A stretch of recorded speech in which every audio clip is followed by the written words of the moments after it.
Hello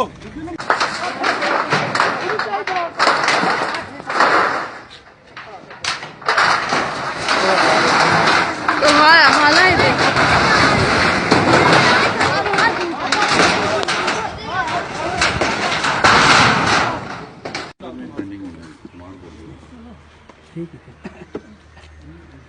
देखिए मैं सारे की गल दसांगा जी जी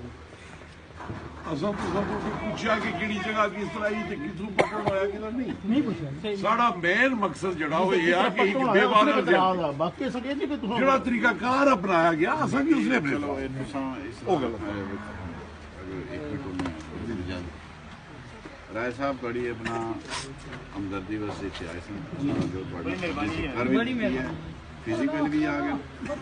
माशी तौर पर दस दिता थोड़ी इन्होंने पोजीशन जी है वो वीक है उस वास्ते भी मैं ऐलान किया सरकारी तौर पर वकालत हुई ठीक हो गया 10,000 रुपया बाकी भी जड़ा जरूरत है बतौर ऐसे जो तुहानू दसन लगा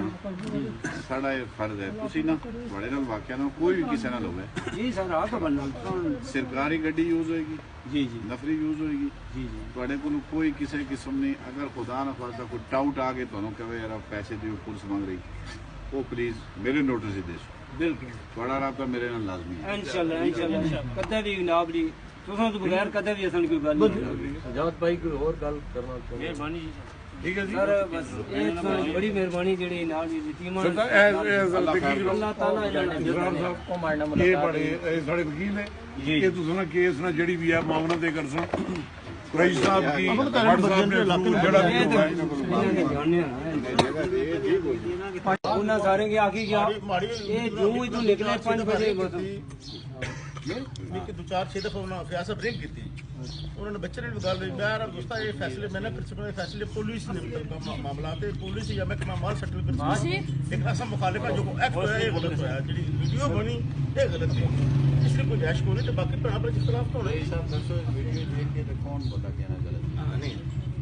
इंसान है जिस सारे ਵੀਡੀਓ ਆਉਣੇ ਤਾਂ ਬਹੁਤ ਹੀ लेकिन मैं समझना कि तुसा वास्ते आसानी होगी पुलिस ने FIR चाहिए थी और FIR तो बाद इन्होंने जिम्मेदारी खासी हद तक खत्म होगी नहीं FIR ऐसा ऐसी दी है कि अल्लाह ने अपना FIR ठीक है ये सारा फर्ज कर आ जा लोग मैं इसको कहना खुश करना चाहिए लड़ाई हुई उन्होंने तरक्की राज अंदर घर तो दूसरे जने दा विराह उन्होंने है राह कोठी है एक नहीं पापा उस कराई दी है ताले लगे एक नहीं पापा उस कराई दी है ताले लगे एक नहीं पापा जी उस कराई दी है ਉਹ ਯਾਰ ਘਰਾਂ ਦੀ ਬਾਤ ਨਹੀਂ ਹੈ ਜਿਹੜੀ ਮੌਕੇ ਦੀ ਗੱਲ ਉਹ ਮੈਂ ਜ਼ਾਹਿਰ ਕਰਨਾ ये मौके दी गल ਉਹ ਨਹੀਂ ਨਾ ਮੌਕੇ ਦੀ ਗੱਲ मैं तो गुजारिश मैं आया ना मौके पे। सर जी दो भाई से एक भाई ਜਿਹੜਾ ਮਰਮਤ ਕਰਨੇ ਫਿਰ ਤਾਂ ਫੈਰੀ ਕਰਾਂ नहीं मैं आया ना मौके पे ये करिए ना जी ये उन्हें भी दी गई मैं जानना ही नहीं तो छोड़ो साहब सारा पता मेरे को